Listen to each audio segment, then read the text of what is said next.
All right, guys, a little update on the shop car. We're here working. We're working through this tropical storm that's coming through. We got a lot of rain, so I've locked myself inside the shop today, and we're gonna finish doing all the motor plate mounting and everything on the shop car today. So let's take a look at what we got going on. So the engine came with a motor plate that was already on here, and actually it worked out good because I was able to put all the bars and everything in place to start with. But here, you know, this void here, I'd like this to be a little bit tighter between here. So I bought a new plate. I'm gonna still retain the two-piece design of this plate here. This one's got some extra holes and stuff in there that we don't want. But we're gonna make this new plate for the car. I've got this side all taken apart so I can make the template.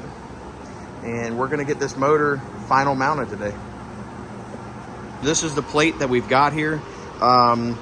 Really just depends, like they make a few different plates for big Chevy just depending on the cam height, and with the difference in the cam height, this cutout would be different here. But we're gonna use this as a two-piece design as it was originally. So I've got my original plate clamped down here.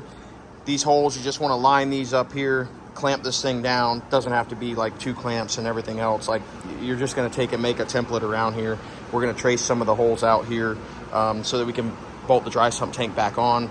So I'm gonna go ahead and get this thing marked out, and then we will get it cut. The plate here, we will cut this on the bandsaw. I'll take and I'll strip this out here on the bandsaw, and then when we're done, I will take and sand these edges to give it a nice factory finish. I'll show you guys that when it's done, but yeah, stay tuned.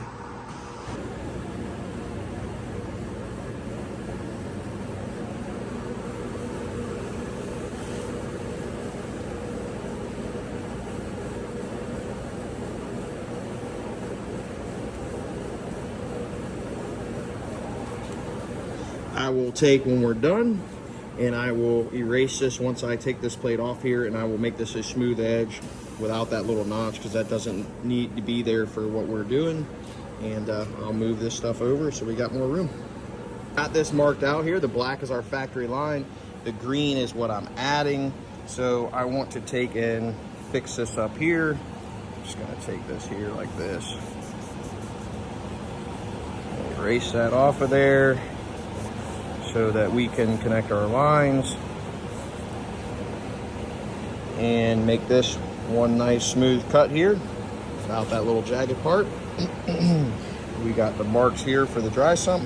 We'll take and center punch those, get those drilled out, get those tapped for the dry sump tank, and we will start mocking this up.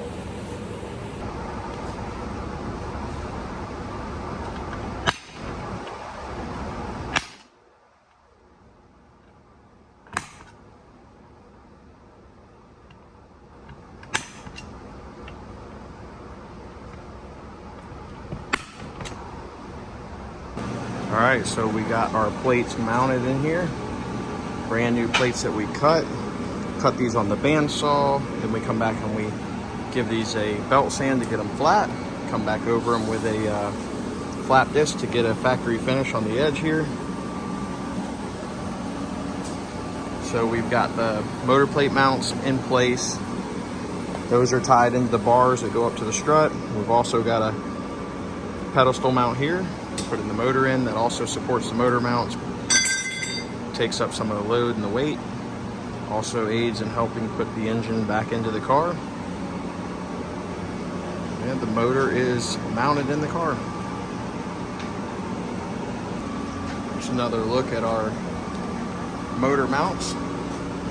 As you can see here, we cut these on our CNC plasma table.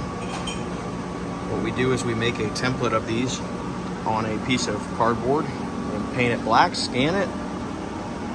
Once we scan it, we're able to upload it into our software and recreate the drawing of the template that we made so that we can get these perfectly cut. A nice clean fit.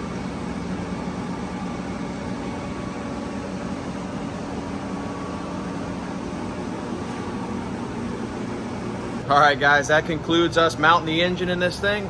959 cubic inches, 6 stages. Trying to get this thing done for fall this year.